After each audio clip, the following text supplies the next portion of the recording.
السلام علیکم و رحمت الله.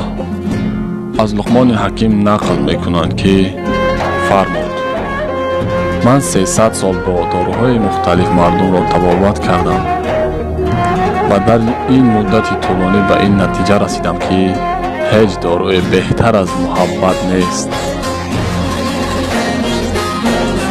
پرسیدند اگر این دارو هم اثری نکرد چی؟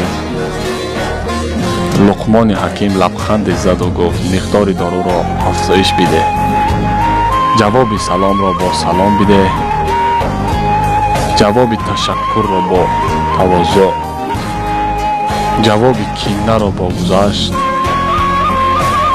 جواب بی‌مهری را با محبت، جواب دروغ را با راستی،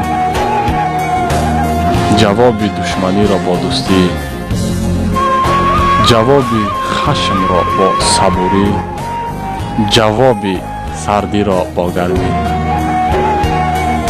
جواب نامردی را با مردانگی، جواب بی‌آدابی را با سکوت، جواب مهربانی را با لبخند، جواب لبخند را با خنده، جواب منتظری را با نوید، جواب گناه را با بخشش. هیچ وقت هیچ چیز و هیچ کس را به جواب نگذار. مطمئن باش هر جواب میدهی یک روز یک طوری و یک جایی به تو بر میگردد.